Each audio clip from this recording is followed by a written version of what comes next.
منظور نظر از قلم جیا عباسی. Part number 1 long novel. منظور نظر. وہ ہاتھ سے ٹرالی دھکیلتی آگے بڑھتی جا رہی تھی. مال میں آئے کافی وقت گزر چکا تھا مگر اسے کچھ پسند ہی نہ آ رہا تھا. تاہم گھر کے لیے ضروری سامان لے کر وہ کاؤنٹر کی طرف بڑھ گئی جہاں بل کی ادائیگی کے لیے ایک لمبی قطار لگی تھی. وہ بیزاری سے ہاتھ میں پہنی گھڑی پر وقت دیکھتی اپنی باری کا انتظار کرنے لگی. اتوار ہونے کی وجہ سے مال میں معمول کے مطابق زیادہ رش تھا. لوگ ادھر سے ادھر اپنی ٹرالی کو دھکیلتے سامان لینے میں مصروف تھے. وہ چاروں طرف نظر گھماتی اپنی ٹرالی کو آگے بڑھانے لگی. قطار میں کمی تیزی سے واقع ہو رہی تھی. کاؤنٹر پر کھڑا لڑکا تیزی سے اپنے ہاتھوں کا کام لا رہا تھا. وہ ٹرالی کو لیے کاؤنٹر کے سامنے آ کے رکی اور ٹرالی سے سامان نکالتی کاؤنٹر پر رکھنے لگی کہ اچانک ہی اسے خود پر کسی کی نظروں کی تپش محسوس ہوئی. اس نے جو ہی نظر اٹھا کر دیکھا تو کاؤنٹر پر کھڑا لڑکا بے باکی سے اسی کی طرف دیکھ رہا تھا. غصے کی ایک شدید لہر سے اس کے پورے جسم میں دوڑ گئی. وہ اس وقت برقعے میں تھی، حتیٰ کہ اس نے نقاب بھی لیا ہوا تھا، مگر اس سب کے باوجود وہ لڑکا یوں گھور رہا تھا جیسے کوئی ماڈل اس کے سامنے کھڑی ادائیں دکھا رہی ہو. غصے سے گھورتے اس نے کھری کھری سنانے کا ارادہ کیا. ابھی وہ سوچ ہی رہی تھی کہ فائرنگ کی آواز نے پورے ماحول میں سکتہ طاری کر دیا. مال کے داخلی دروازے سے اندر آنے والے وہ 35 سے 36 افراد میں سے ایک شخص نے ہوائی فائرنگ کر کے سب کو دہشت اور خوف میں مبتلا کر دیا. سب اپنی اپنی گن میں ہاتھ میں لیے مال میں پھیلتے چلے گئے. عورتوں بچوں کو یرغمال بنا کر بندوق ان کے سروں پر تان دی گئی. کوئی اپنی جگہ سے نہ ہلے گا.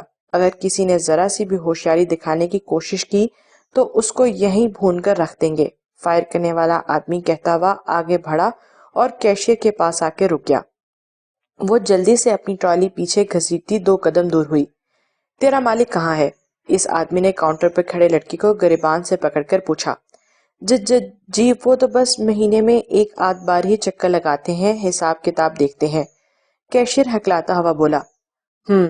لگتا ہے تیرے مالک کو اپنا دھندا کچھ عزیز نہیں اور نہ ہی تم ملازموں کی کوئی پرواہ ہے، تبھی تو ہمارے دادا کے ہاتھوں تم لوگوں کو موت کے منہ اتارنے کا انتظام کر رکھا ہے. وہ ہنکار بھرتے ہوئے بولا اور اس لڑکے کو گریبان سے پکڑ کر سر سے اوپر اٹھا دیا. سب اس لڑکے کے آنے والے خوفناک منظر کا سوچ کر لرزنے لگے. وہ آدمی لڑکے کو ہوا میں اٹھائے دور زمین پر اچھالتا کہ اس سے پہلے کسی کی گرجدار آواز نے سب کے دل دہلا کے رکھ دیے. چھوڑ دو اسے غفار. اس گرجدار آواز کے بعد ماحول میں سکوت طاری ہو گیا. ماحول میں چھائے سکوت کو اس شخص کے بوٹ کی آواز نے توڑا تھا. دراز قد، ورزشی جسم، کالے بال، کالی گہری آنکھیں، مغرور ناک، سرخ و سفید رنگت کا حامل وہ شخص کسی ریاست کا بادشاہ لگتا تھا، مگر وہاں موجود لوگوں کو وہ ملک موت ہی لگ رہا تھا. وہ چلتا ہوا اپنے آدمی کے پاس آیا.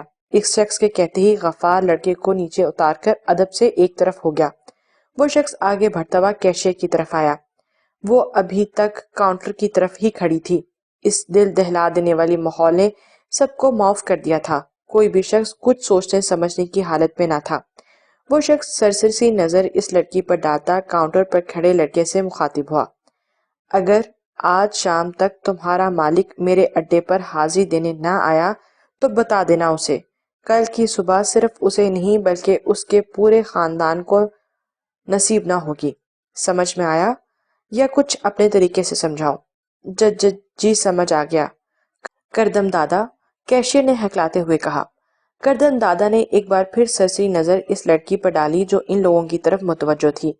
وہ پلٹ کر خارجی دروازے کی طرف بڑھ گیا مگر جاتے جاتے ایک بار پھر دروازے سے باہر نکلنے سے پہلے رک کر اس لڑکی کی طرف دیکھا جس کی نظریں ابھی بھی اسی پر جمی تھیں.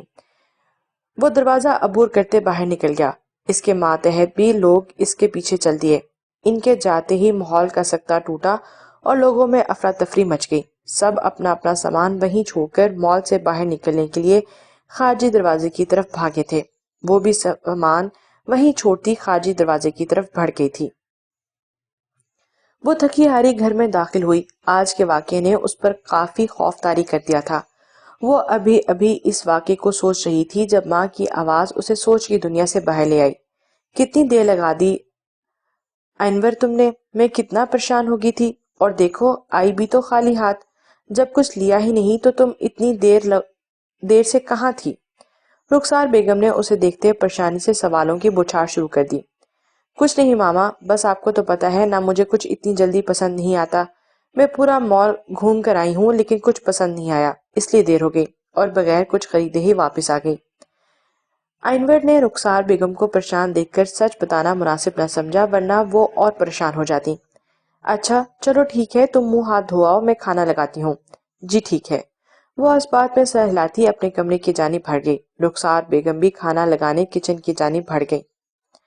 کمرے میں آ کے وہ آئینے کے سامنے کھڑی اپنا نقاب اتارنے لگی۔ تبھی اس کے ذہن میں اس لڑکی کا خیال آیا جو کاؤنٹر پر کھڑے اسے گھور رہا تھا۔ وہ آئینے میں خود کو دیکھنے لگی۔ نقاب سے جھانکتی آنکھیں اتنی حسین تو نہ تھیں کہ مقابل نظریں نہ ہٹا پائے، مگر نہ جانے کیوں غلطی سے بھی جب کوئی ایک نظر ان پر ڈالتا تو دوبارہ نظر ڈالنے سے خود کو روک نہ پاتا۔ یہ آنکھیں ہرن جیسی بڑی اور حسین تو نہ تھیں، درمیانی آنکھیں تھیں، البتہ لمبی ضرور تھیں۔ یہ گہری بھوری آنکھیں ایک ایسی کشش رکھتی تھیں کہ نقاب پوش ہونے کے بعد بھی مقابل نظریں جمانے پر مجبور ہو جاتا۔ یہ مرد ہوتے ہی ایسے ہیں، نقاب کرنے کے باوجود گھورتے رہتے ہیں، پتہ نہیں کیا نظر آتا ہے انہیں، نفس پرست کوئی دین ایمان ہی نہیں ہوتا۔ آئنور سر جھٹکتی برقع اتارنے لگی اور ساتھ میں بڑبڑا رہی تھی۔ تب کھانے کے لیے بلانے آتی رخسار بیگم کے کانوں میں اس کی بڑبڑاہٹ پہنچی تو پوچھے بغیر نہ رہ سکی۔ کیا ہوا بیٹا، کیوں بڑبڑا رہی ہو؟ انہوں نے سوالیہ نظروں سے اس کی طرف دیکھا جو الماری میں گھسی برقع رکھ رہی تھی۔ کچھ نہیں، بس مال میں وہ کیشیئر مجھے ایسے گھور رہا تھا جیسے کوئی چلتی پھرتی میں ماڈل ہوں۔ مجھے سمجھ نہیں آتا کہ نقاب بھی ان لڑکوں کو کیا ضرورت آتی ہے جو گھورتے تھکتے نہیں۔ وہ جھنجھلاہٹ سے کہتی بیڈ پر جا کر بیٹھ گئی۔ اب کیا ہوا، کہاں کھو گئی؟ اس کو خاموش بیٹھا دیکھ کر رخسار بیگم نے پوچھا۔ کچھ نہیں، آپ نے کھانا لگا دیا، مجھے بھوک لگی ہے۔ ارے ہاں، میں تمہیں کھانے کے لیے بلانے آئی تھی مگر باتوں میں بھول گئی، رخسار بیگم نے سر پر ہاتھ مارتے ہوئے کہا۔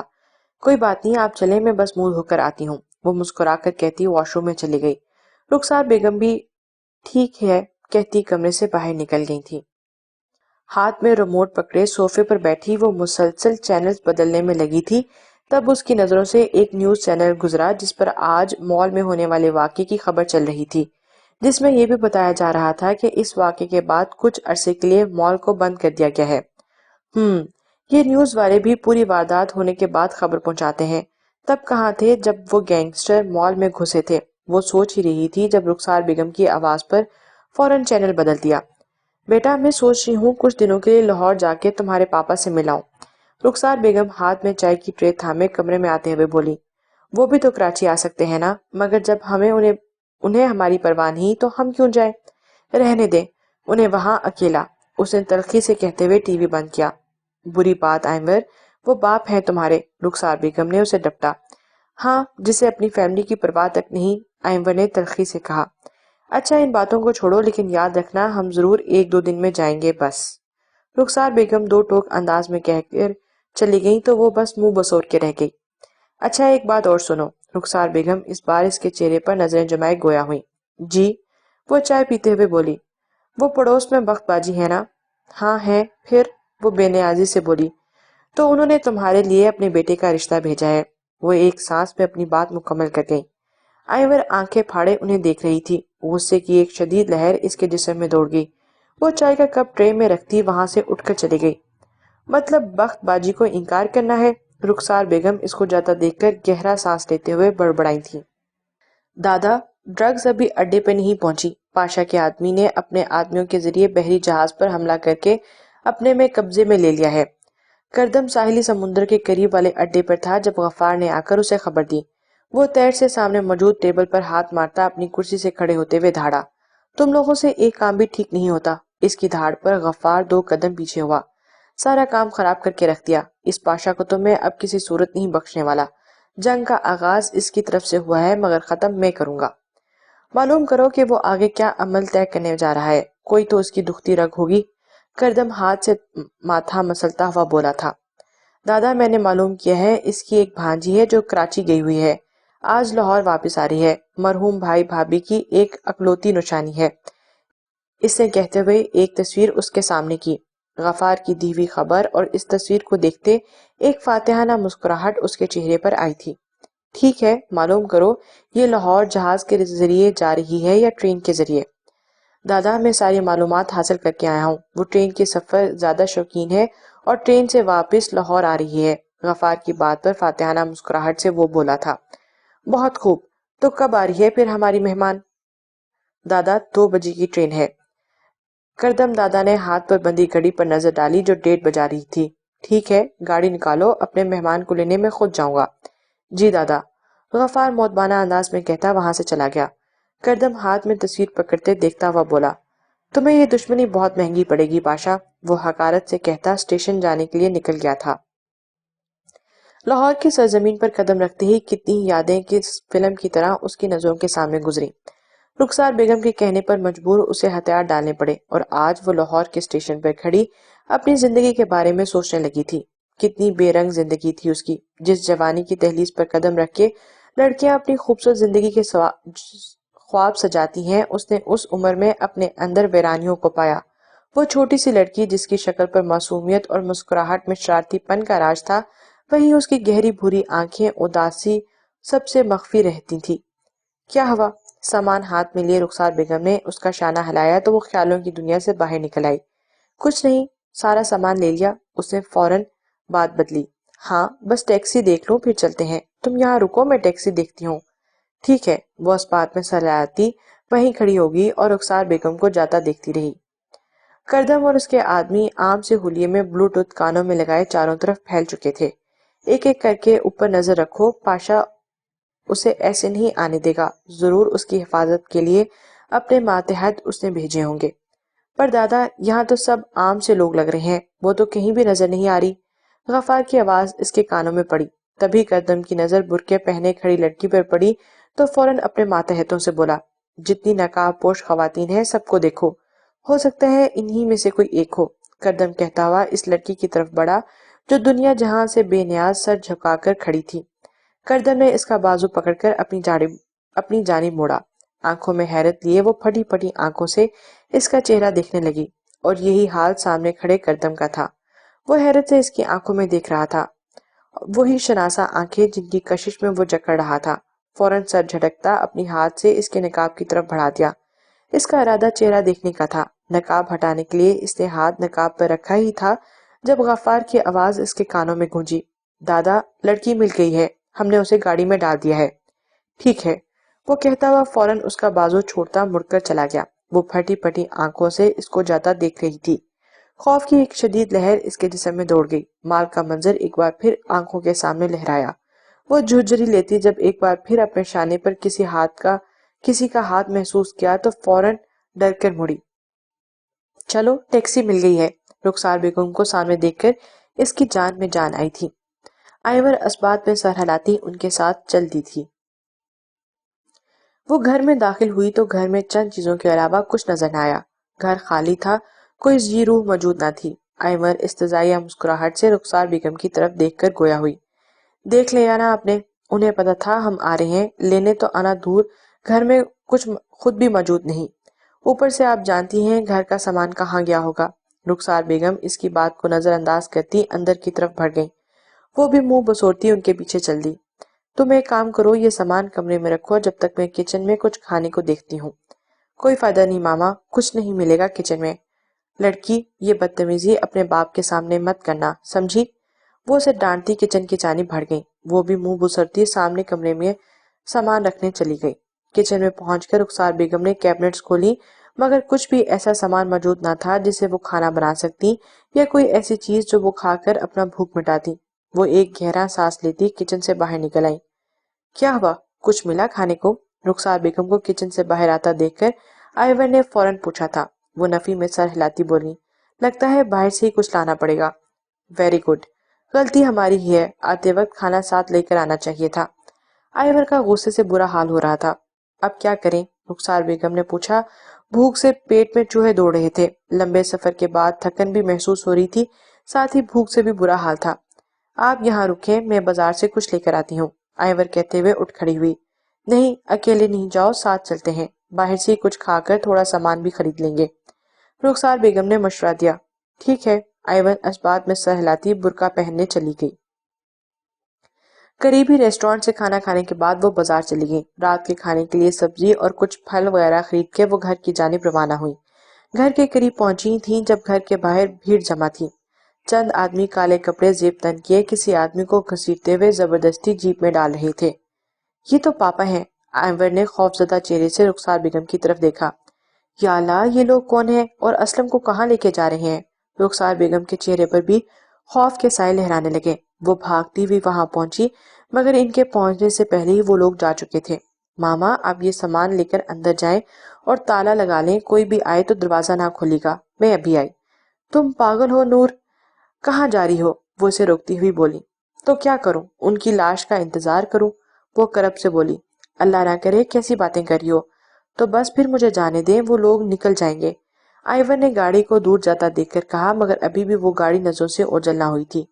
ٹھیک ہے، پھر میں بھی تمہارے ساتھ چلتی ہوں۔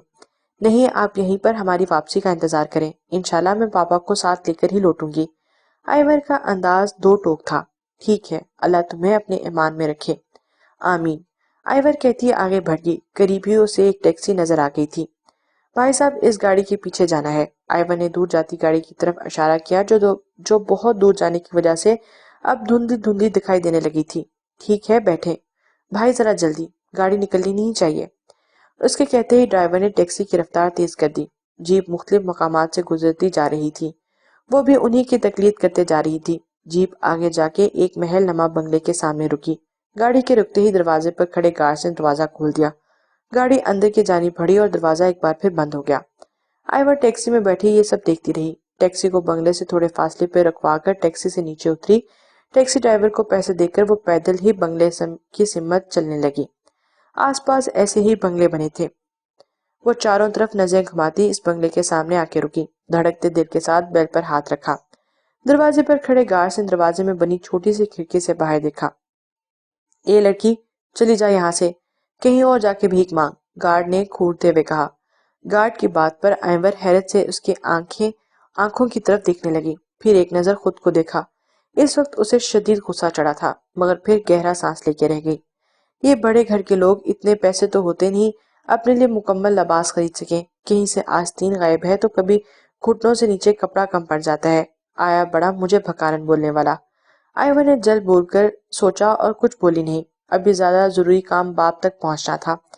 میں کوئی بھکارن نہیں سمجھے، اور دروازہ کھولو، مجھے میرے پاپا کے پاس جانا ہے جسے تم لوگ ابھی پکڑ کے لائے ہو۔ آئیور نے اس بار روب سے کہا۔ کیوں، اپنے باپ کے ساتھ تجھے بھی مرنے کا شوق ہے کیا؟ گارڈ نے طنزیہ کہا۔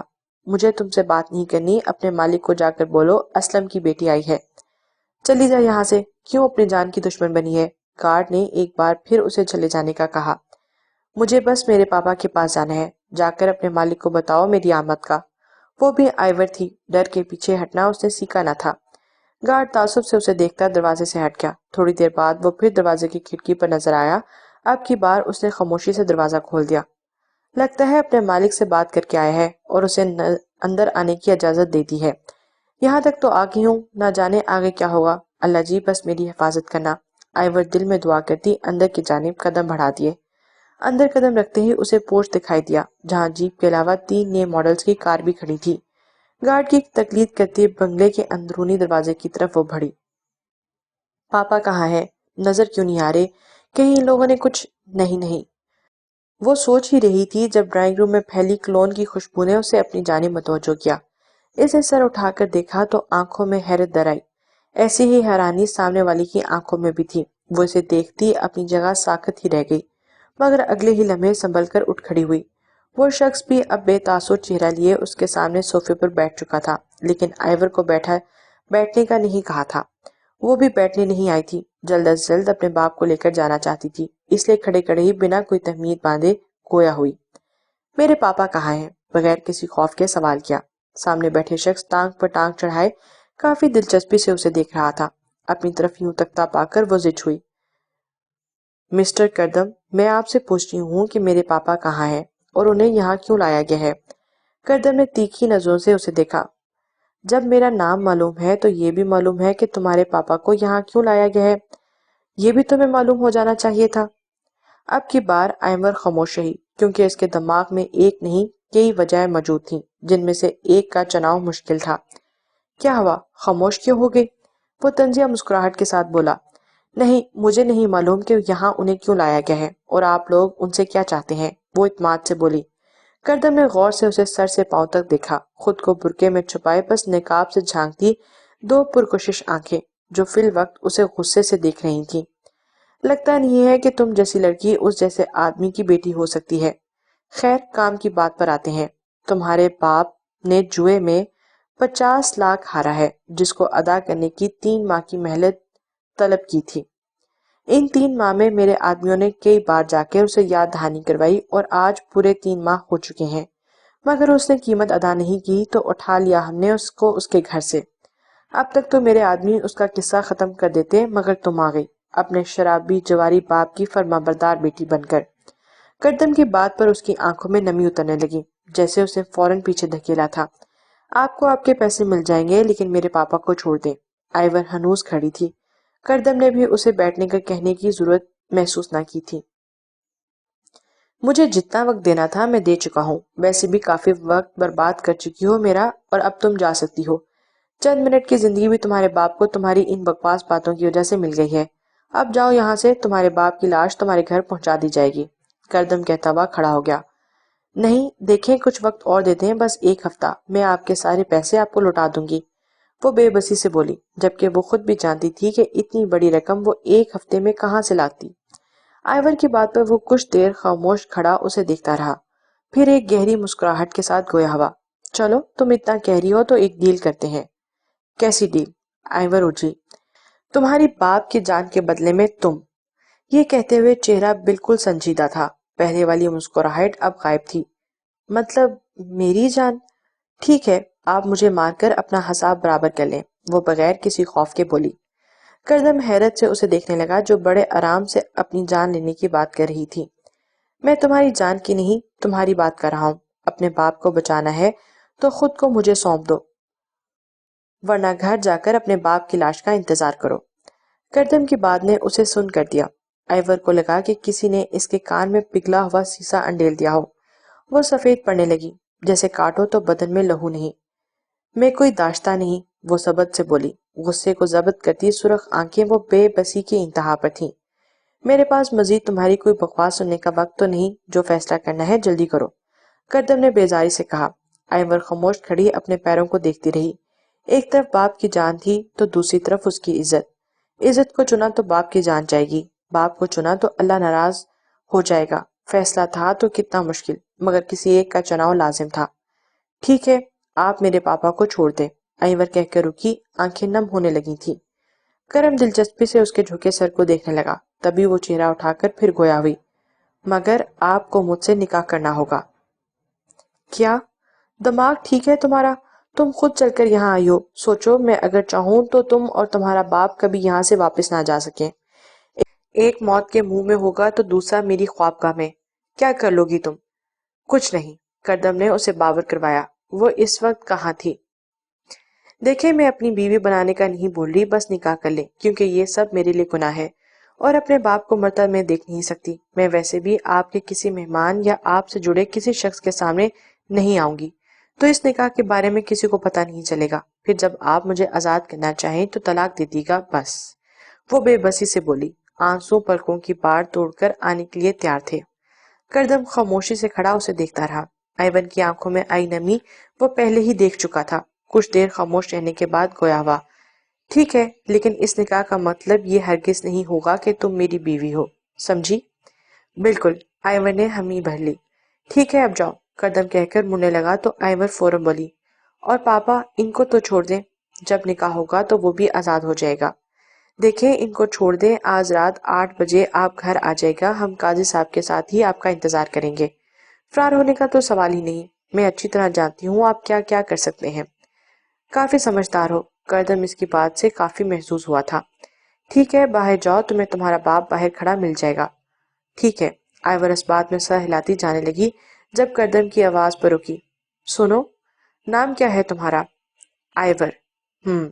تم محترمہ آئیور صاحبہ، ذرا بھی ہوشیاری دکھانے کی کوشش نہیں، صرف تمہارا باپ نہیں، تم بھی جان سے جاؤ گی، سمجھی؟ جی، آئیور نے بے تاثر چہرے سے کہا۔ جاؤ اب، کردم کہتے ہی آئیور باہر چلی گئی۔ کردم کی اس پشت کو دیکھنا دیکھتا بڑبڑایا تھا۔ آئیور پھر موبائل اٹھا کر غفار کو کال کی اور اسلم کو چھوڑنے کا بول کر اپنے کمرے کی جانب چل دیا تھا۔ گھر پہنچ کر وہ غصے سے باپ کو دیکھنے لگی، جسے یہ تک معلوم نہ تھا کہ وہ بچ کیسے گیا۔ بس اپنی زندگی کی خوشی میں ہاتھ میں شراب لیے گنگناتا اپنے کمرے میں چلا گیا۔ کیا ہوا ہے نور؟ جب سے آئی ہو کچھ بول نہیں رہی، بتاؤ بھی تو کیا ہوا ہے؟ رخسار بیگم کو اس کی خاموشی سے چڑ ہو رہی تھی، کیونکہ وہ جب سے آئی تھی بس باپ کو غصے سے گھوننے کے علاوہ ایک لفظ اپنے منہ سے نہیں بولی تھی۔ رات 8 بجے میرا نکاح ہے، تیاری کر لی گا قاضی صاحب کو بلا کر نکاح پڑھانے کی۔ آئیور نے ایسے بتایا جیسے موسم کا حال بتا رہی ہو، مگر رخسار بیگم کے لیے یہ بات گویا کسی دھماکے سے کم نہ تھی۔ کیا کیا بول رہی ہو؟ کس سے نکاح ہے؟ مجھے بتاؤ، آخر ہوا کیا ہے؟ بولو، اس طرح تم مجھے پریشان کر رہی ہو۔ اسے کچھ نہ بولتا دیکھتے وہ پریشانی سے بولی، اپنے باپ کی جان کے بدلے خود کو بیچ کر آئی ہوں۔ سن لیا آپ نے؟ آئیور نے چلا کر کہا۔ رخسار بیگم اپنی جگہ ششدر ہو گئی۔ جوئے میں 50 لاکھ ہار چکے تھے، جس کو ادا کرنے کا وقت بھی انہوں نے گنوا دیا۔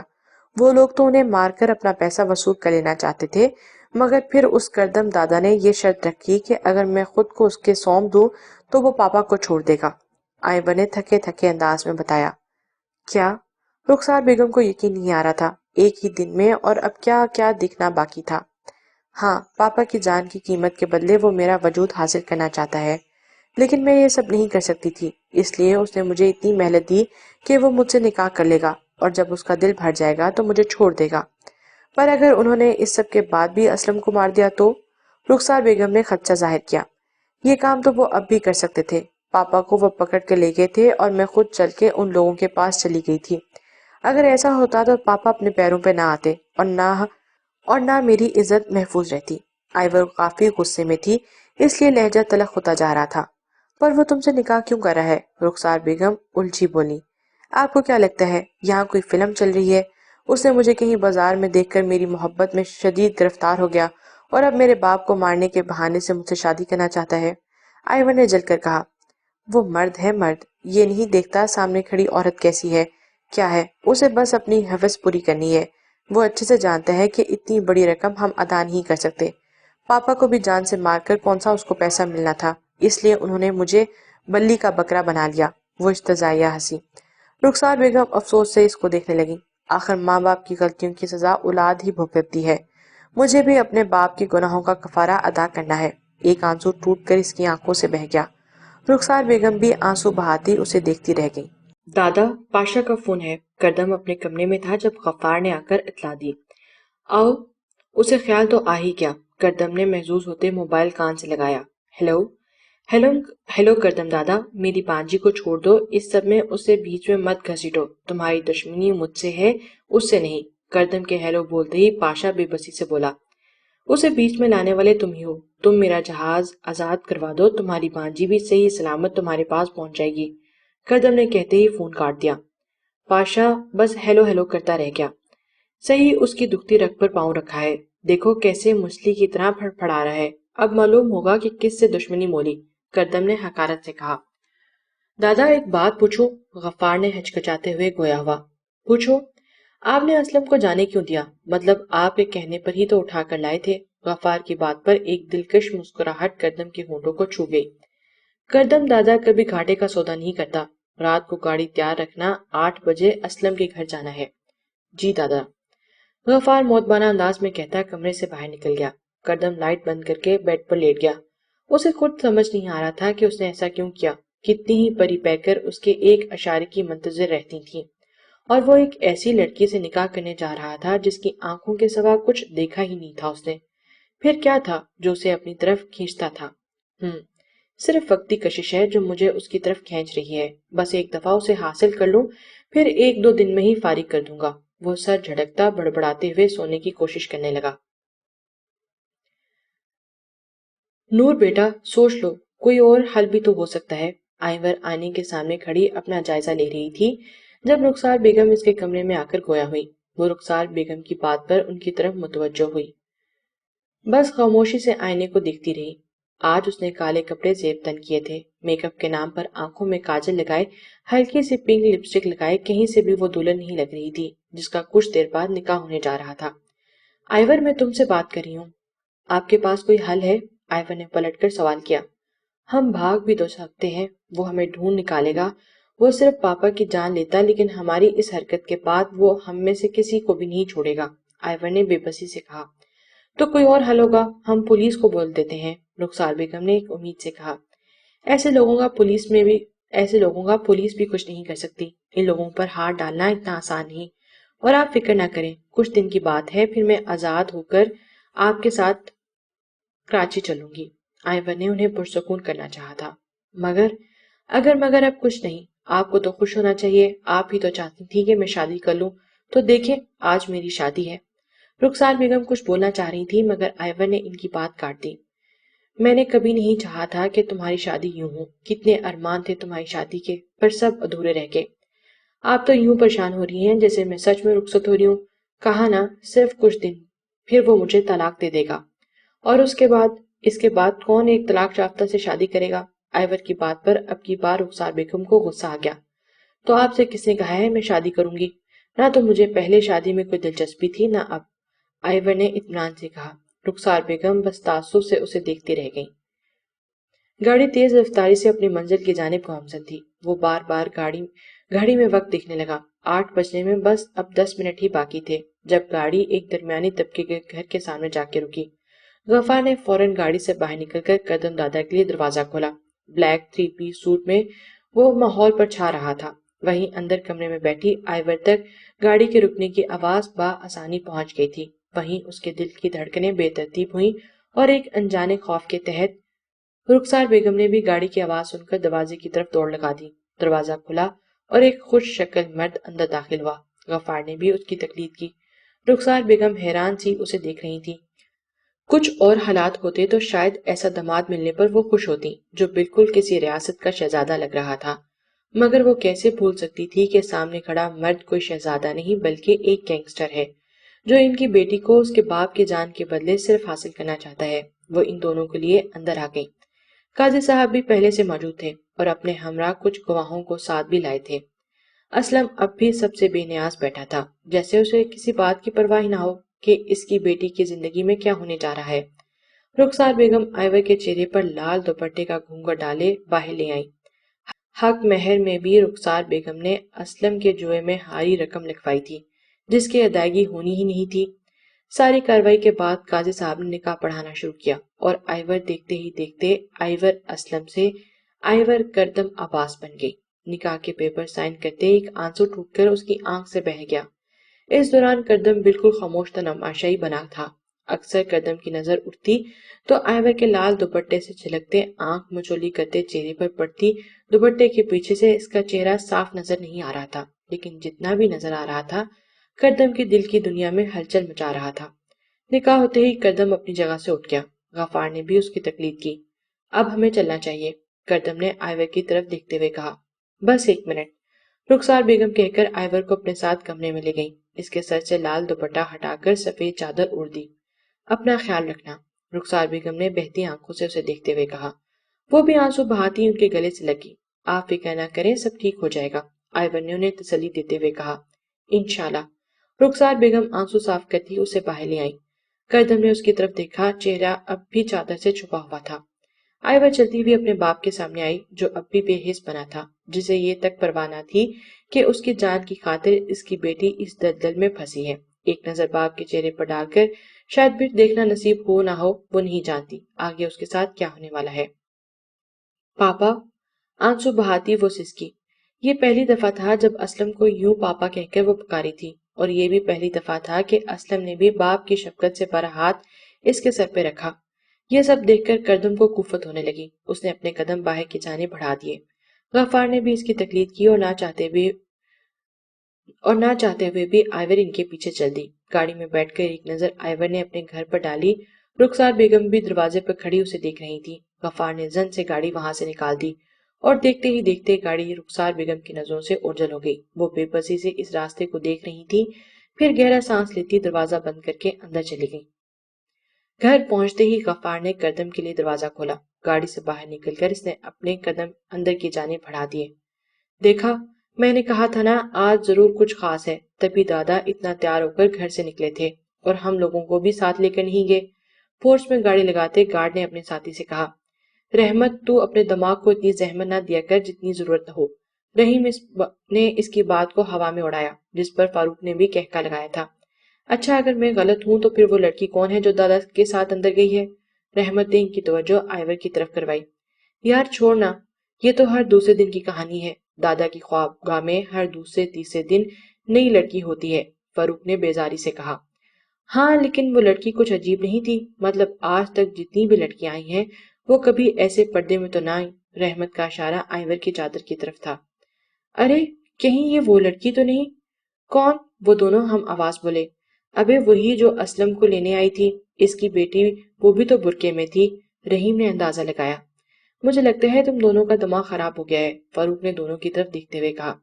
لیکن اگر یہ وہی ہے تو دادا اتنا تیار ہو کر خود اسے لینے کیوں گئے؟ کسی اور کو بھی تو بھیج سکتے تھے، اور اگر کوئی اور کام تھا تو ہمیں ساتھ لے کر کیوں نہ گئے؟ رحمت کی سوئی ابھی تک وہیں اٹکی تھی۔ اس کی باتوں نے سب میں تجسس پیدا کر دیا۔ میں یقین سے کہہ سکتا ہوں کہ یہ وہی ہے اور اپنے باپ کی جان کے بدلے قدم دادا کے ساتھ رات گزارنے کا وعدہ کیا ہوگا۔ دیکھنا کل صبح خود ہی چلی جائے گی، رحیم نے یقین سے کہا۔ پر دادا اسے خود لینے کیوں گئے؟ خود بھی آ سکتی تھی۔ اس سب کے بارے میں اب غفار ہی بتا سکتا ہے، فاروق نے کہا۔ اب یہ چھوڑ، ایک نمبر کا چمچہ ہے، کردم دادا کا کبھی منہ سے نہیں اگلے گا، رحیم نے منہ بسور کے کہا۔ اس کے اس طرح شکل بنانے پر دونوں کا کہکا ابلا تھا۔ کردم لاؤنج میں داخل ہو کر آئیور کی طرف دیکھتے ہوئے گویا ہوا جو اس کی عقب میں ہی چل رہی تھی۔ سیڑھیاں چڑھ کر، پہلے سے دوسرا کمرہ میرا ہے، جا کر آرام کرو، مجھے ابھی کچھ کام ہے، تھوڑی دیر میں آتا ہوں۔ آئیور نے اس بات میں سر ہلایا۔ اس طرح سر ہلانے سے آئیور کے چہرے پر آیا چادر کا گھونگھٹ بھی ہلنے لگا۔ کردم نے ناگواری سے اس کو دیکھا۔ آئیور کی چادر سے اسے الجھن ہو رہی تھی۔ وہ چادر کو سنبھالتی سیڑھیاں چڑھنے لگی۔ آئیور کے جاتے ہی کردم غفار کی طرف متوجہ ہوا۔ آج جو کچھ بھی ہوا کسی کو کانوں کان خبر نہیں ہونی چاہیے، خاص کر نکاح کی، سمجھ آگی؟ جی دادا۔ ٹھیک ہے، اب تم بھی جا کر آرام کرو، کردم کہتا ہوا سیڑھیوں کی جانب بڑھ گیا۔ غفار بھی سر ہلاتا باہر نکل گیا۔ وہ اس وقت کھڑکی کے سامنے کھڑی تھی۔ باہر چلتی ہوا سیدھا اس کے چہرے کو چھو رہی تھی، جس سے اس کا کالا دوپٹہ پھڑ پڑا رہا تھا۔ چند شرارتی لٹیں اس کے چہرے پر اٹکیلیاں کھا رہی تھی۔ اس نے ان شرارتی لٹوں کو ہٹانے کی ذرا سی بھی کوشش نہ کی۔ ایک ہی دن، بس ایک ہی دن میں اس کی زندگی نے کس طرح پلٹا کھایا تھا۔ جس رشتے سے اسے سب سے زیادہ نفرت تھی، آج اسی رشتے میں ایک انچاہے مرد کے ساتھ بندھ گئی۔ اسے بس آج کی رات گزر جانے کا انتظار تھا۔ انتظار کی سولی پر لٹکنا کتنا مشکل ہوتا ہے، اسے آج معلوم ہو رہا تھا۔ وہ گھڑیاں گنتی اس رات کے گزر جانے کا انتظار میں تھی۔ شاید کل کی صبح اس کی زندگی کو پھر سے معمول پہ لے آئے، شاید ایک ہی رات میں کردم اس سے بیزار ہو جائے، شاید، مگر وہ نہیں جانتی تھی قسمت نے ابھی اس کے ساتھ کیا کھیل کھیلنا تھا۔ وہ اپنی سوچوں میں گم کھڑی تھی۔ اس کی نظر سیدھا آئیور پر پڑی جو اس کی آمد سے بے خبر دروازے کی طرف پشت کیے کھڑی تھی۔ کردم نے صوفے پر پڑی اس کی چادر کو دیکھا جو کمرے میں آ کر وہ اتار چکی تھی۔ کردم نے گلا کھنکار کر اسے اپنی طرف متوجہ کرنا چاہا، مگر وہ اس کے گلا کھنکارنے پر بھی نہ مڑی تو وہ غصے سے اپنے کمرے میں موجود کیبنٹ کی طرف بڑھا اور شراب کی بوتلیں نکال کر اتنی زور سے کیبنٹ کا دروازہ بند کیا کہ آئیور کو متوجہ ہونا پڑا۔ اسے مڑ کے دیکھا تو کردم ٹیبل پر جھکا شراب کی بوتلیں رکھ رہا تھا۔ شراب کو دیکھتے ہی آئیور کے چہرے پر ناگواری اتری۔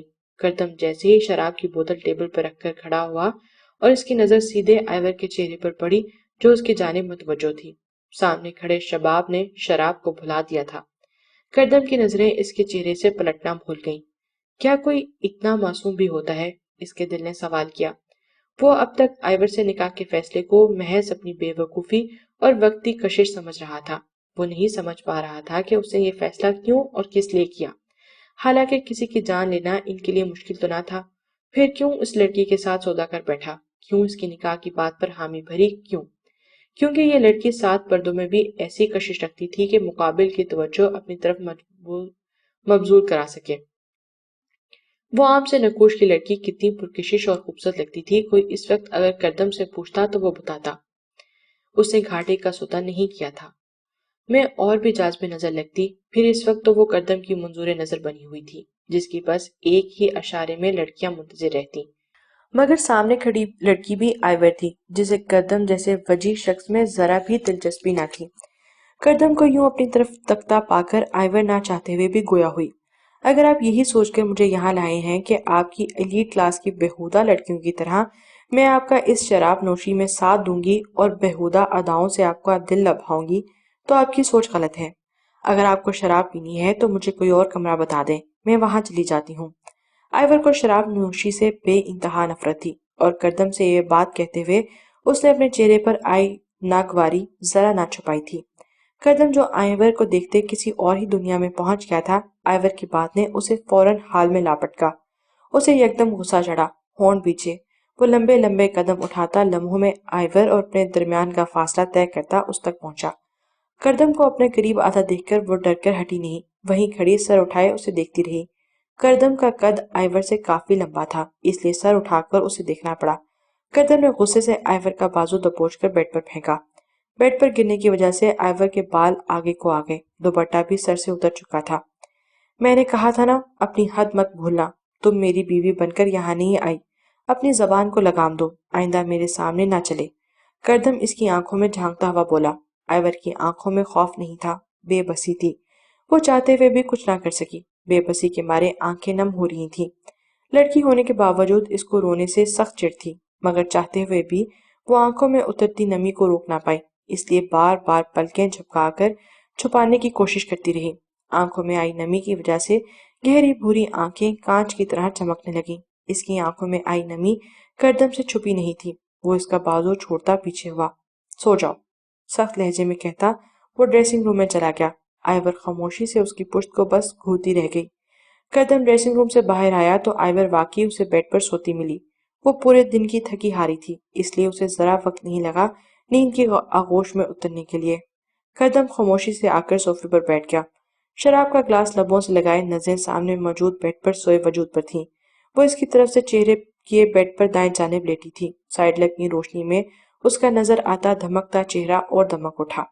آئیور کا معصوم چہرہ سوتے ہوئے بھی کتنا معصوم لگ رہا تھا۔ کردم کا سارا غصہ اس کی معصوم صورت کو دیکھ کر کہیں جا چھپا تھا۔ کردم نے اس کی طرف دیکھا، نیند سے سرخ ہوتی آنکھیں اسے دیکھ رہی تھیں۔ کردم خاموشی سے برابر میں لیٹ گیا۔ اس کو لیٹتا دیکھ کر آئیور نے بھی واپس آنکھیں بند کر لیں۔ آئیور کی نیند سے بھاری ہوتی سانسوں کی آواز کردم کے کانوں میں پڑ رہی تھی۔ کردم نے اس کی طرف کروٹ لی، تکیے پر دھرا آئیور کا ہاتھ اٹھا کر اپنی کمر پر رکھ لیا۔ آئیور اس کی ساری حرکتیں محسوس کر رہی تھی۔ وہ نیند کی کچی تھی، کردم اس کی نیند میں خلل پیدا کر رہا تھا۔ اسے جھنجھلاہٹ ہونے لگی، مگر آنکھیں بند کیے لیٹی رہی، کوئی چاہ نہیں تھا۔ کردم سے دوبارہ الجھنا وہ نہیں چاہتی تھی۔ ادھر کردم کی نظریں آئیور کے چہرے پر ایک ایک نقوش سے ہوتی گزری، جیسے کچھ کھوج رہی ہوں۔ کیا ہے آخر اس عام سے چہرے میں جو اسے اتنا پرکشش، اتنا جاذب نظر بنا رہا ہے؟ آخر کیا؟ وہ سوچتا ہوا آئیور کے چہرے پر نظر جمائے خود بھی نیند کی آغوش میں اترتا چلا گیا۔ صبح اس کی آنکھ کھلی تو خالی خالی نظروں سے کمرے کو دیکھنے لگی۔ اسے سمجھ نہیں آیا کہ وہ کہاں ہے، مگر جیسے ہی نیند کا خمار اترا، تلخ حقیقت ذہن کے پردے پر کسی فلم کی طرح ابھری۔ ادھر ڈریسنگ ٹیبل کے سامنے کھڑے تیار ہوتے کردم کی نظریں آئینے میں نظر آتے ہنوز کے عکس پر جمی تھیں۔ رات بھر سونے کے باوجود اس کے بال خراب نہیں ہوئے تھے۔ چہرہ اٹھا کر وہ بال ہاتھوں سے سمیٹتی جوڑے کی شکل میں لانے کی کوشش کر رہی تھی، مگر بال بار بار کھل کر اس کی کمر پر بکھر جاتے۔ کردم آئینے میں اسے دیکھتا اندازہ لگا سکتا تھا کہ اس کے بال بہت سلکی ہیں، تبھی رات بھر سونے کے باوجود خراب نہیں ہوئے۔ تنگ آ کر آئیور نے کوشش ترک کر دی، بال بندنے کا نام ہی نہ لے رہے تھے۔ بیزاری سے نظریں کمرے میں گھماتی اس کی نظر کردم پر پڑی جو آئینے کے سامنے کھڑا تیار ہو رہا تھا۔ آئیور کے دیکھنے پر کردم نے اس کی جانب سے فوراً نظریں پھیریں۔ اس کو تیار ہوتا دیکھ کر آئیور نے گھڑی پر نظر ڈالی جس میں 9 بج رہے تھے۔ وہ کبھی اتنی دیر تک نہیں سوئی تھی، لیکن کل کی بھاگ دوڑ کچھ زیادہ ہی تھکا دیا تھا۔ اس کی نظر سامنے ٹیبل پر پڑی جہاں ناشتے کے خالی برتن رکھے تھے، مطلب وہ ناشتہ کر چکا تھا۔ وہ اٹھ کر باتھ روم چلی گئی۔ تھوڑی دیر بعد جب وہ باتھ روم سے باہر آئی تو کردم باہر جانے کے لیے بالکل تیار تھا۔ کیا یہ مجھے گھر نہیں بھیجے گا؟ کیا کروں؟ خود پوچھوں؟ وہ اسے دیکھتی ابھی تذبذب کا شکار تھی۔ دروازے پر دستک ہوئی۔ آ جائیں، کردم نے کہا تو ایک ادھیڑ عمر خاتون اندر آئی اور کھانے کے برتن سمیٹنے لگی۔ برتن اٹھا کر انہوں نے ایک نظر آئیور پر ڈالی اور ان کی آنکھوں میں حقارت صاف واضح تھی۔ آئیور ان کی طرف ہی دیکھ رہی تھی، ان کی نظروں کا مطلب وہ سمجھ گئی تھی، لیکن اسے غصہ نہیں آیا۔ اسے یہ ادھیڑ عمر خاتون اچھی لگی تھی۔ آئیور ان کی طرف دیکھتے دھیرے سے مسکرا دی۔ کردم اس کی ساری حرکتیں آئینے سے دیکھ رہا تھا، ہاتھ میں بریف کیس اٹھائے وہ کمرے سے باہر نکل گیا۔ وہ جو کچھ دیر پہلے آئیور کو حقارت سے دیکھ رہی تھی، آئیور کے چہرے پر مسکراہٹ کو دیکھ کر اپنی آنکھوں میں حیرت لیے برتن اٹھاتی باہر چلی گئی۔ ان کے جاتے ہی آئیور نے ڈریسنگ ٹیبل کی طرف دیکھ کر کردم کو کہا۔ کمرے میں وہ موجود ہی نہ تھا۔ اس کی ساری توجہ ان خاتون کی طرف چلی گئی، اس لیے کردم کو کمرے سے باہر نکلتا دیکھ ہی نہ سکی۔ اف، وہ تو چلا گیا، اب میں کیا کروں؟ آئیور منہ بسوڑتی بند دروازے کو دیکھنے لگی۔ کردم لاؤنج میں آیا تبھی اس کی نظر کمرے سے نکل کر برتن ہاتھ میں لیے کچن میں جاتی خاتون پر پڑی۔ سیما خالہ۔ کردم چل کر ان کے پاس آیا۔ جی بیٹا۔ وہ حیران ہوتی اس کی طرف متوجہ ہوئی، کیونکہ کردم کم ہی ان سے مخاطب ہوتا تھا اور جب کوئی ضروری کام ہو، ورنہ اس کے کھانے پینے کا انہیں پتا تھا، اس لیے کردم کو انہیں مخاطب کرنے کی کبھی ضرورت پیش ہی نہ آئی۔ اسے اگر کسی خاص چیز کی ضرورت ہو تو پوچھ لی گا، جو مانگے دے دی گا، کردم بے تاثر چہرے سے کہتا لاؤنج سے نکل گیا۔ سیما خالہ حیرت سے اسے جاتا دیکھ رہی تھی۔ انہیں اپنی کانوں پر یقین نہیں آیا، گویا انہیں لگا جیسے انہوں نے کچھ غلط سنا ہو۔ آج تک اس کی خوابگاہ میں جتنی لڑکیاں آئیں، ان سے اس کا تعلق بس رات گزارنے تک ہوتا۔ اس کے بعد وہ کب گئیں، کیسے گئیں، کیا کر رہی تھیں، کبھی کردم نے کسی کے بارے میں نہ پوچھا، نہ کچھ بولا۔ یہ پہلی لڑکی تھی جس کے بارے میں کردم نے انہیں کہا تھا۔ اپنی حیرت کو قابو کرتی وہ کچن میں چلی گئی تھی۔ آئیور کچن میں آئی تو سیما خالہ برتن دھو رہی تھی۔ اس نے ان کی توجہ اپنی جانب مرکوز کروائی۔ السلام علیکم۔ سیما خالہ جو برتن دھونے میں مصروف تھی، اس آواز پر حیران ہوتے ہوئے پلٹی۔ وعلیکم السلام۔ بے تاثر چہرے سے سلام کا جواب دیتی وہ اسے کھوجتی نظروں سے دیکھ رہی تھی۔ کالا لباس زیب تن کیے وہ انتہائی سادگی پسند معصوم سی لڑکی کہیں سے بھی بناوٹی نہیں لگ رہی تھی۔ یہ پہلی لڑکی تھی جو اتنے خلوص سے سلام کر رہی تھی، ورنہ یہاں آنے والی لڑکیاں ایک رات گزارتی تو ادائیں ان کی سنبھلتی نہ تھی، نہ نخرے، کجا کے سیدھا منہ بات کرنا تو دور کی بات۔ آئیور اپنی گہری بھوری آنکھوں جن میں مسکراتے وقت شرارت سی ناچ رہی تھی اور نرم و ملائم لبوں پہ مسکراہٹ سجائے انہیں دیکھ رہی تھی۔ سیما خالہ کی آنکھوں کے پل پل بدلتے تاثرات سے وہ محظوظ تھی۔ اس کی مسکراہٹ مزید گہری ہوئی۔ کچھ چاہیے؟ جی، مجھے بھوک لگی ہے، ویسے مجھے کچھ بنانا تو نہیں آتا، پر آپ میری مدد کر دیں گی تو میں بنا لوں گی، آئیور نے شان سے اپنے پھوڑ پن کو بتایا تھا۔ تم بیٹھو، میں دیتی ہوں۔ وہ اس بات میں سر ہلاتی ڈائننگ ٹیبل کی کرسی پر بیٹھ گئی۔ مسکراہٹ ہنوز قائم تھی۔ وہ اسے گھورتی ناشتہ بنانے لگی۔ میں آپ کی مدد کر دوں؟ آئیور اٹھ کے ان کے ساتھ کھڑی ہوئی۔ اپنا پھوڑ بن بتانے کی بعد مدد کی پیشکش کی تھی۔ جب کچھ بنانا نہیں آتا تو میری کیا مدد کرو گی؟ انہوں نے سوالیہ نظروں سے دیکھا۔ آپ بتائیں کیا کرنا ہے، میں کر دوں گی، وہی مسکراہٹ سے جواب دیا گیا۔ سیما خالہ اسے دیکھتی مسکرائی۔ لوگوں کا دل کیسے جیتنا ہے اسے اچھے سے آتا تھا، بس دو میٹھے بول۔ ان کے ساتھ کام میں ہاتھ بٹاتی وہ ناشتہ لیے ڈائننگ ٹیبل پر آ گئی۔ آپ بھی آئے نا؟ آئیور کرسی پر بیٹھتے ہوئے بولی۔ نہیں، میں ناشتہ کر چکی ہوں۔ تو کیا ہوا، میرے ساتھ بیٹھ ہی جائے۔ آئیور کے کہنے پر وہ اس کے ساتھ وہیں بیٹھ گئی۔ اب وہ اس کو کھاتا دیکھ کر کسی گہری سوچ میں گم تھی۔ سیما خالہ کی نظروں کو خود پر جمی دیکھ کر آئیور گویا ہوئی۔ کیا ہوا، ایسے کیا دیکھ رہی ہیں؟ لگتی تو اچھے بھلے گھرانے سے ہو، پھر ایسی بات بھی کیا ہوگی کہ تم… دانستہ طور پر سیما خالہ نے بات ادھوری چھوڑ دی۔ اسی لمحے اس کی آنکھوں میں شرارتی چمک ابھری۔ مسکراہٹ دبائے چہرے پر دنیاوی جہاں کی مظلومیت طاری کیے آنکھوں کے کناروں سے نظر نہ آنے والے آنسوؤں کو صاف کرتی کل کی ساری رودات کسی فلسانیہ انداز میں سیما خالہ کے گوش گزار کرنے لگی۔ اور بس ایک بیٹی کیسے اپنے باپ کو مرتا دیکھ سکتی تھی، بس اسی لیے میں نے یہ فیصلہ کیا اور اب آپ کے سامنے ہوں۔ ایک بار پھر نہ نظر آنے والے آنسو آنکھوں کے کنارے سے صاف کیے۔ سیما خالہ اس کی باتوں سے واقعی جذباتی ہوتی آنسو بہا رہی تھی۔ کتنی ہمت والی ہے تو میری بچی، اگر کوئی اور ہوتا تو ہمت ہار چکا ہوتا۔ یہ برے لوگ ایسے ہی دوسروں کی بے بسی کا فائدہ اٹھاتے ہیں۔ مجھے لگا تھا وہ صبح ہی مجھے طلاق دے کر گھر بھیج دے گا، مگر… گہرا سانس اس نے لیا۔ شاید اپنے پاپا کے گناہوں کا کفارہ ادا کرنا بھی باقی ہے۔ اپنی اداکاری پر آئیور ہستی کو دباتی اداسی سے گویا ہوئی۔ تو فکر مت کر میری بچی، اللہ سب ٹھیک کرے گا، سیما خالہ نے تسلی دی۔ جی، آپ ٹھیک کہتی ہیں، پر ابھی مجھے گھر جانا ہے، پتہ نہیں کتنے دن اور یہاں رکنا پڑے۔ سوچ رہی ہوں گھر سے کچھ ضروری سامان اور ایک دو جوڑے لے آؤں۔ ہاں ٹھیک ہے، قدم تو ویسے بھی شام کو گھر آتا ہے، اس کے آنے سے پہلے آ جانا، سیما خالہ اس بات میں سر ہلاتی بولی۔ ٹھیک ہے، میں کمرے سے چادر لے آؤں، آئیور کہتی کمرے سے کی جانب چل دی تھی۔ دادا، مال اڈے پر پہنچ چکا ہے، پاشا نے جہاز آزاد کر دیا۔ قدم گاڑی میں بیٹھا دروازے کے شیشے سے باہر گزرتے مقامات کو دیکھ رہا تھا۔ جب غفار اس سے گویا ہوا۔ اب اس لڑکی کا کیا کرنا ہے دادا؟ کرنا کیا ہے، ہم اپنے مہمان کی اچھے سے خاطر تواضع کرتے ہیں، اس کی بھی کریں گے، آخر پاشا کو بھی تو پتہ چلے کہ ہم کتنے مہمان نواز ہیں۔ کردم نے معنی خیزی سے کہا، دادا پھر ابھی کہاں جانا ہے؟ وہیں پرانے گودام کی طرف، کردم نے کہتے ہوئے نظریں پھر باہر گزرتے منزل کی جانب مبذول کرنی تھی۔ آئیور گھر آئی تو پورا گھر سائیں سائیں کر رہا تھا۔ توقع کے عین مطابق اسلم گھر پر موجود نہ تھا، مگر حیرانی کی بات یہ تھی کہ رخسار بیگم بھی گھر پر موجود نہ تھی۔ گھر خالی چھوڑ کے وہ کہاں چلی گئیں؟ وہ سوچ میں پڑی تھی۔ اچانک عقب سے رخسار بیگم کی حیرت میں ڈوبی آواز آئی، آئیور تم؟ ہاں میں گھر کھلا چھوڑ کر آپ کہاں گئی تھی؟ وہ میں ذرا فرحانہ باجی کی بیٹی سے کے پاس گئی تھی، رخسار بیگم کہتی ہوئی صوفے پر بیٹھی۔ وہ تو ٹھیک ہے، لیکن آپ گھر کھلا چھوڑ کے کیوں چلی گئی؟ گھر میں کچھ ہے جو چوری کے لائق ہو تو گھر کو تالا لگاتی نا۔ ابھی بھی وہ بیزاری سے اس کو دیکھ رہی تھی۔ تم واپس آ گئی ہو یا واپس جاؤ گی؟ اس کے بعد کو نظر انداز کرتے انہوں نے بات بدلی، سامان لینے آئی ہوں، نہ جانے اور کتنے دن وہاں گزارنے پڑے۔ آئیور نے ان کی بات بدلنے کو سمجھ گئی تھی، اس لیے منہ بسو کر بولی، اچھا مجھے تمہیں کچھ دینا تھا۔ کیا؟ ایک منٹ، یہ پہن لو، اب تمہاری شادی ہوگی ہے اور ہمارے خاندان کی روایت ہے کہ شادی کے بعد سب لڑکیاں ناک میں لونگ پہنا کرتی ہیں۔ رخسار بیگم نے مخلوط ڈبیا اس کی طرف بڑھائی۔ وہ بہت ہی نازک تھی، نہ ہونے کے برابر، مگر اس میں لگا ہیرا پوری آب و تاب سے چمکتا اپنی موجودگی کا احساس دلا رہا تھا۔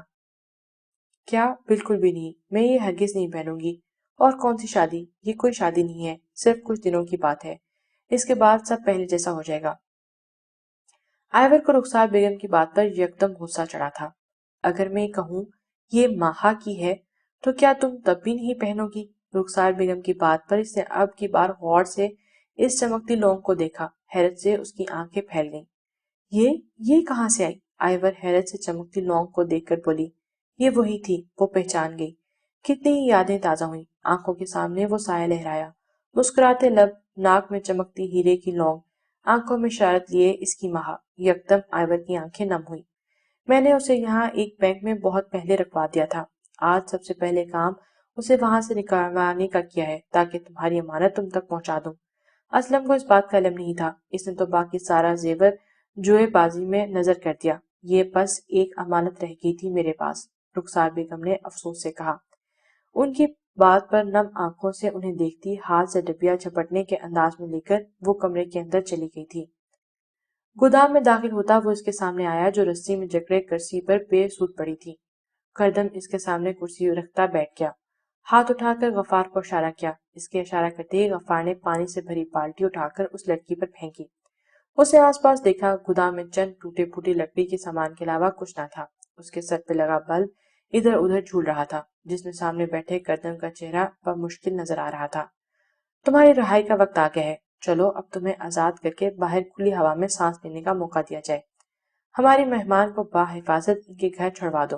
یہ کہہ کر وہ خارجی دروازے کی طرف بڑھ گیا، مگر دروازہ عبور کرنے سے پہلے وہ رکا، پلٹا اور ایک دل خراش چیخ نے کمرے میں چھائے سکوت کو توڑ دیا۔ کردم کی پسٹل سے گولی نکلی تھی اور اس کے بازو کو چھوتی ہوئی اسے خونم خون کر گئی تھی۔ غفار اس کی رسی کھول چکا تھا۔ وہ بہتی آنکھوں سے کردم کی طرف دیکھتی خون کو مزید بہنے سے روکنے کی کوشش کر رہی تھی۔ آئندہ کوئی قدم اٹھانے سے پہلے پاشا ہزار بار سوچے گا کہ کردم سے الجھنے کا انجام کیا ہوتا ہے۔ وہ حقارت سے کہتا ہوا گودام سے باہر نکل گیا۔ غفار نے آدمیوں سے کہہ کر اس لڑکی کو گاڑی میں ڈلوایا اور پاشا کی جانب روانہ کر دیا۔ دروازہ کھلا اور گاڑی گھر کے اندر داخل ہوئی۔ غفار نے گاڑی کے رکتے ہی کردم کی جانب کا دروازہ کھولا۔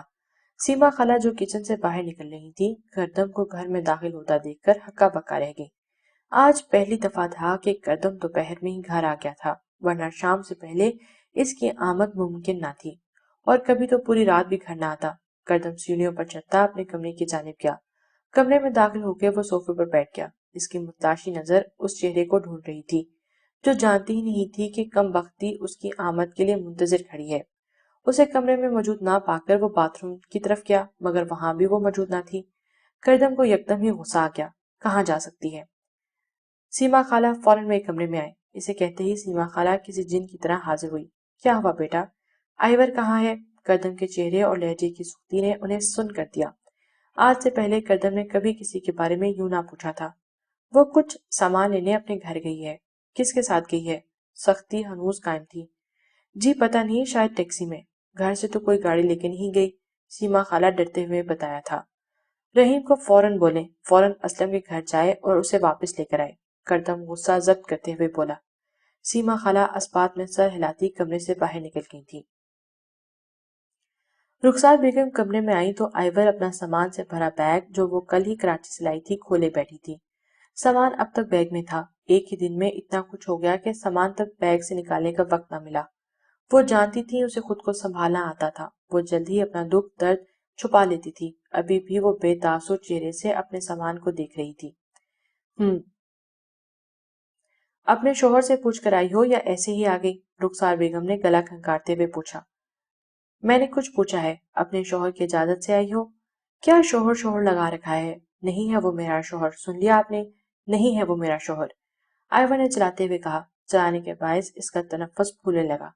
میرے نزدیک اس نگاہ کی اہمیت صرف اتنی ہے کہ وہ مجھ سے اپنے حوض کو پورا کرنا چاہتا ہے اور کچھ نہیں۔ آپ اچھے سے جانتی ہیں ماما کہ یہ میں نے نکاح کیوں کیا ہے۔ ہاں میں اچھے سے جانتی ہوں کہ کیوں کیا ہے نکاح، لیکن نکاح نکاح ہوتا ہے جس بھی حالت میں ہو۔ کائنات میں بننے والا یہ پہلا رشتہ ہے جس کو اللہ نے اپنے خزانوں میں سے ایک خزانہ کہا ہے، اور تم کیا کر رہی ہو؟ اس رشتے کی توہین۔ رخسار بیگم اس کے چہرے پر نظر جمائے بولی۔ جب تک اس کے نکاح میں ہو ایک بیوی ہونے کے سارے فرض ادا کرو، پھر بھلے کردم تمہیں طلاق دے تو الگ ہو جانا۔ جب تک اس کے نکاح میں ہو اس رشتے کی عزت کرو تاکہ اللہ کے سامنے سرخ رو ہو سکو۔ آئیور خفگی سے انہیں دیکھے جا رہی تھی۔ تبھی دروازے پر بیل بجی۔ میں دیکھتی ہوں۔ نور، کردم نے اپنے آدمی تمہیں لینے کے لیے بھیجا ہے۔ رخسار بیگم کے کہنے پر وہ حیران رہ گئی، کیونکہ سیما خالہ نے اسے بتایا تھا کہ وہ شام سے پہلے گھر نہیں آتا، اور اب اچانک حیران ہونا تو بنتا تھا۔ ٹھیک ہے میں چلتی ہوں، آئیور ان کے گلے سے لگ کر بولی اور پھر ان سے الگ ہوتی اپنے قدم کمرے سے باہر کی جانب بڑھائے۔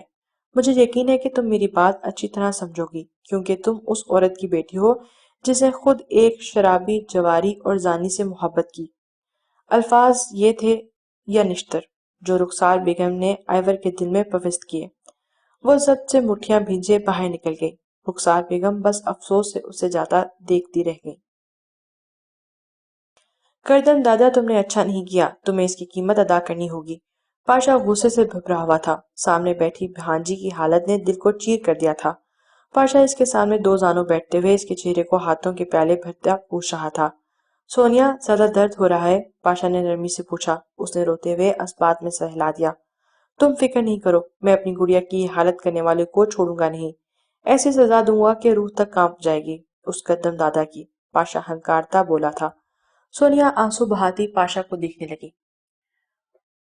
وہ برقع ہاتھ سے اٹھائے کسی ریاست کے شہزادی کی طرح سیڑھیاں چڑھ رہی تھی، یہ جانے بغیر اوپر کھڑے کردم کی خونخوار نظریں اس پہ جمی ہیں۔ اس کو اوپر آتا دیکھ کر وہ کمرے میں چلا گیا۔ آئیور دروازہ کھول کر اندر داخل ہوئی تو سامنے ہی اسے کردم نظر آیا۔ تم کس سے پوچھ کر باہر گئی تھی؟ کان کھول کر سن لو، آئندہ اگر بغیر اجازت کے ایک قدم بھی باہر نکالا تو تم سمیت تمہارے گھر والوں کو نہیں بخشوں گا، سمجھی تم؟ نقاب سے جھانکتی آنکھیں بے تاثر تھیں اور لب خاموش۔ کردم غصے سے اسے گھورتا کمرے سے باہر نکل گیا۔ آئیور خالی خالی نظروں سے بند دروازے کو دیکھنے لگی۔ اس نے کردم کی بات سنی ہی نہیں تھی۔ وہ تو ابھی تک رخسار بیگم کی باتوں میں الجھی ہوئی تھی، جن کی باتوں نے اس کی دکھتی رخ پر پاؤں رکھ دیا تھا۔ آپ نے تو کہا تھا یہ جناب شام میں گھر آتے ہیں، تو آج کیا غروب آفتاب دوپہر میں ہی ہو گیا جو جلدی تشریف لے آئے؟ آئیور برقع اتار کر سیدھا کچن میں آئی جہاں سیما خالہ کھانے میں مصروف تھی۔ مجھے تو لگ رہا ہے کہ آج سورج مغرب سے نکلا ہے، کیونکہ آج جو ہوا ہے وہ آج تک نہیں ہوا۔ یہ لڑکی سیدھا سیدھا بتاؤ، ایک تم ہی ہو جس کے آتے ہی کایا پلٹ گئی، سچ سچ بتاؤ کیا جادو کیا ہے؟ سیما خالہ واقعی آنوے کو لے کر مشکوک ہو گئی تھی۔ یہ سب اس کے لیے باقی لڑکیوں کے ساتھ ان کا کوئی مالی لین دین نہیں، مجھ پر یہاں پیسوں کے متبادل آیا گیا ہے، تو جب تک یہ اپنے پیسے مجھ سے وصول نہیں کر لیتا تب تک شاید میری جان نہیں چھوڑنے والا، آئیور نے جل کر کہا۔ ہاں شاید یہی وجہ ہو، سیما خالہ سمجھتے ہوئے بولی۔ شاید نہیں، پکا یہی وجہ ہے، دیکھ لیے گا آپ، آئیور کہتی کچن سے باہر نکل گئی۔ سیما خالہ بھی اپنے کاموں میں مصروف ہو گئی۔ شام کے سائے پھیل چکے تھے۔ وہ نماز ادا کر کے آئی تو کردم کو سوتا پایا۔ اس نے گھڑی پر نظر ڈالی جو 7 بجا رہی تھی۔